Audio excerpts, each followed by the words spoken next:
Okay, we are with the winning crew chief for today's race, and that is Greg Ives. Greg, wild one, wild finishes, wild restarts.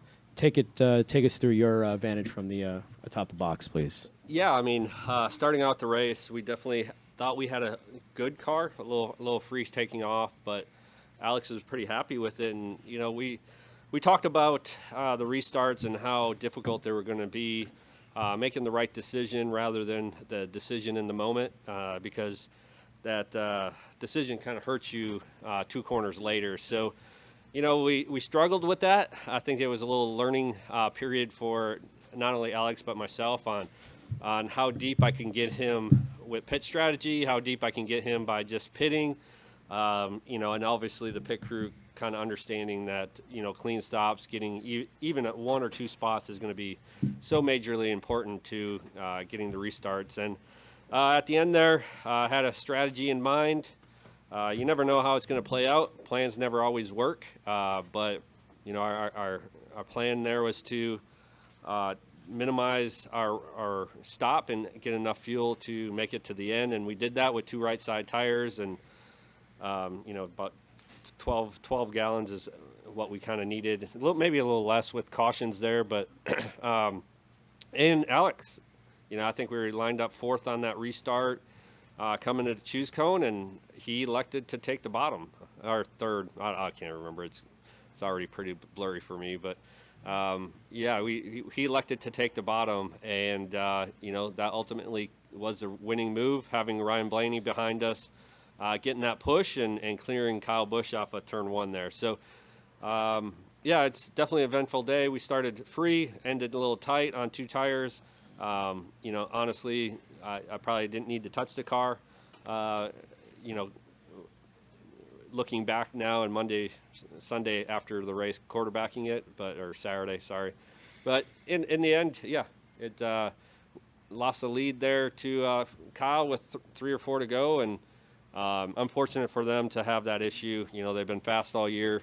Not only the team everybody's been gunning for, but for us as well. But we want to do it in the right manner, and we raced clean. We raced hard. We have a lot of respect for them, and never gave up. Didn't allow the 18 to get to us and pass us, and ultimately won the race. Hey, Greg, if you have a question for Greg, please raise your hand. We're going to start over here with Zach, and then we'll go in the middle, and then to Bob. Zach Catan's ready, kickingthetires.net. Just looking at Lawson's issue, what were you seeing with tire wear throughout the day? I mean, one would assume that he was pushing a little extra hard to get by you guys.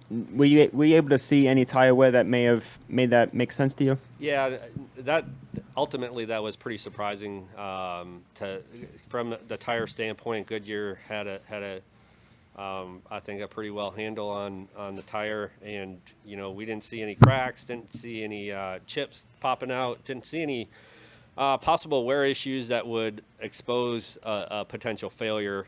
But it's all about circumstances. I think they pitted under green there, took 4 tires. Typically, we were under some type of caution to be able to build air pressure up, and ultimately, that left front didn't hold on. But I don't think it's any fault of the teams, Goodyear or whatnot. I think it's just sometimes circumstances. We are also now joined by the general manager of Hendrick Motorsports, and that's Jeff Andrews. A quick note on Hendrick. This is their 6th straight points win, 7 if you count the All-Star race. That stretch started at Dover with the 48 team and Alex Bowman. So congratulations, guys, on extending that streak. We'll continue with questions, and we'll go right here. Shane Hector, WBGR Sports. What did you tell Alex, when Kyle was really, really pushing them really hard? What did you tell him to try to kind of hold Kyle off? Yeah, I mean, ultimately, I was giving him a little pointers through SMT on his driving style probably earlier in the race. It's kind of hard to know. It's kind of hard in the moment when you're really focused on holding off Kyle. To give him the pointers then. But, I give credit to Kevin Hamlin, our spotter, and, allowing Alex to feel comfortable with what he was doing, maybe not trying to Kyle was really good through 1 and 2 turn 1, and was able to close up and get a run. And Kevin did a good job of maybe having Alex move down a half a lane, take a little bit of air away from Kyle, and eventually get maybe a little tight off and hurt that run. But maybe Kyle slowed up a little bit, saved his tires, and he definitely roared an attack on us and got by us. So, mainly in those times, you try to stay silent. You try to allow the spotter to have the radio, allow him to keep the driver focused, and off of through the tunnel turn, I can't exactly remember when, Alex was kind of apologizing for getting a little too tight there at the end, maybe burning the fronts off. And, I came on Channel 2 to tell Kevin, hey, the the five's having an issue. And Kevin definitely relayed that to him. And it was very important to stay in the game and hold off the 18. So, like I said, unfortunate for the 5 team to have their issue. I'm happy that we were able to capitalize, but I know we got some work to beat them tomorrow. Bob? Bob Hawkers, Fox Sports. For Jeff, Kyle thought he ran over something. I'm not sure if you've gotten to look at the tire, but was the issue, do you know if he cut the tire rather than it being something as far as wear? Yeah, we haven't seen anything yet, Bob. That just now we're getting the left front off the car to get it to Goodyear and get a good look at it. Certainly hadn't seen anything of concern throughout the race that led us to a wear-related type failure. So we'll let Goodyear take a look at it, and we'll get with them and see what they see. And is there any kind of feeling of vindication? There's a lot of chatter in the garage this week. Oh, they made Hendrick do this, or they made Hendrick do that after Nashville to the cars. I know that is not rare when a team is on a streak, that there's some chatter. So I'm curious if you kind of feel any sort of vindication of whatever we did or didn't have to do, that we're still fast. I don't know about vindication or if we feel vindication. I mean, obviously, we've been a race team before that's been in this position, and we've been chasing several organizations before ourselves. So, we certainly understand, what it feels like. And hey, there were some great race cars out there today. I think you definitely saw gains in the JGR cars, this week, and we'll keep pushing. NASCAR and Jay Fabian, they do a great job regulating this sport and keeping things in line. And anytime that they talk to you or want you to address something on your race cars, then we go back and address that. Next, we'll go to Jim. Jim Utter, motorsport.com for Greg. All of Alex's wins this season have come kind of late in the race, taking advantage of circumstances. In a season where some of your top competitors are also your teammates, and you kind of touched on this a minute ago, how important is it for your guys to remain focused, that you might always be in the game regardless of the circumstances? Yeah, it's somewhat of the metrics kind of get us to in that position. We're 11th or 12th in points and kind of hover around that 10th to 12th place starting position, and trying to not make excuses for it because we need to definitely do better with our cars. But I feel like that gets us a tick behind, and we just got to continue to march forward. And I pride ourselves on being a team that never really gives up, whether it's pit road strategy, in the race car, on restarts, and that's what it takes to, that's when you're the most vulnerable, I guess. When the chips are down a little bit, and you gotta stay after it, and you gotta stay motivated and focused. Coming off of Nashville, it was a struggle for us, and rather upset about our performance there. And somebody told me this week that just got to continue to build comfort in knowing that we have a solid team and that we're capable of coming back from anything. And definitely saw that today with maybe some varying strategies, and knowing that the vision at the end of the race was to put us up front or towards the front, and we were able to accomplish that. Alex was able to make a decision on that choose cone to say, hey, it's either winner or we're going back to 10th. If he didn't clear him, it was going to be a really sad day. So ultimately, just keep marching forward. Number one thing I say is focus forward, and if you look back at even this win, if we look back and cherish this win too long, tomorrow's going to be a little early wake-up call that we got to get after it and starting 20th. Go to Dustin next. Dustin Long, NBC Sports. Greg, couple questions. One, I know right there on the last lap, Alex was on the radio apologizing before the race is over. Do you have to talk to him about that?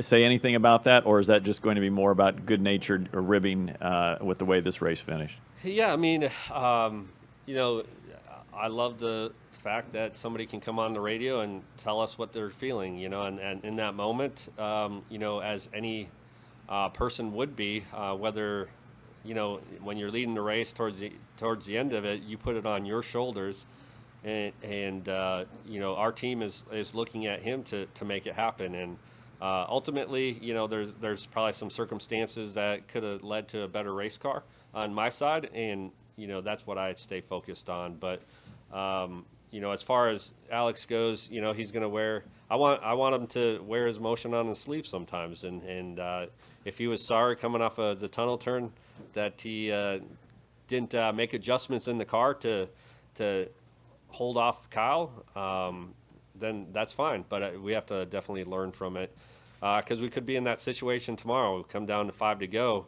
I hope he's thinking and understanding what he needs to adjust to not only hold off Kyle, but another faster car, maybe with better tires, maybe even handling a little bit better. So we'll definitely talk about it, not so much about the motion, but about the learning that we need to do to continue to be better, and especially in a closing laps and holding on to the lead and getting that ultimate win.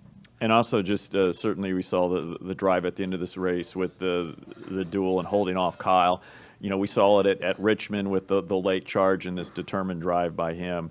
What are things that you're seeing out of him, maybe late race situations, and what's he learning? What are you guys learning as you move forward together that can be helpful later in the season, maybe even potentially in the playoffs? Yeah, ultimately, I feel like confidence. I think anybody in here, when they have confidence in those situations, are going to perform at a higher level. So, I think he's coming into his own. I feel like his 2 wins at probably not our best racetracks. Richmond, well, Dover, I would say we run pretty well there, but it gives him a lot of confidence to say, hey, give me the reins because I'm gonna take care of this right here. So, you don't do that. You don't do that in the last 15 laps. You do that, how you work, how you prepare, how you get ready for each and every race. And, ultimately after this race, they're spraying champagne and he's like, I gotta hydrate and get ready for tomorrow, and in the end, that's the mentality you have to stay on top and to be able to make the right decisions in those, in those tough circumstances. And he was able to make it. You're never sure how it's going to work out, but if you don't give yourself the chance to win, you're never going to. And we'll wrap it up. Oh, we got a couple more. Go to Bob and then wrap it up with Kyle. Yeah, for Jeff, how different will Jeff? Do you know will there be much difference with Jeff Gordon in his new role starting next year?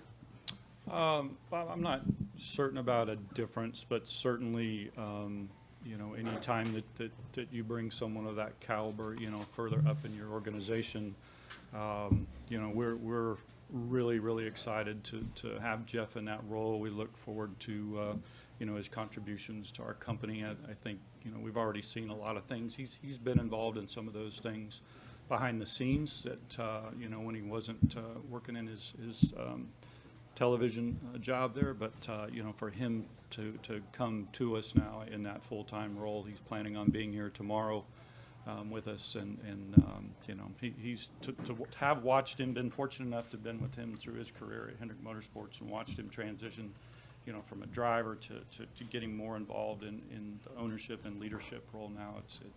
It's been an honor, and I think all of us at Hendrick, from the drivers and crew chiefs on down to all the employees, are super excited about what that means about our future.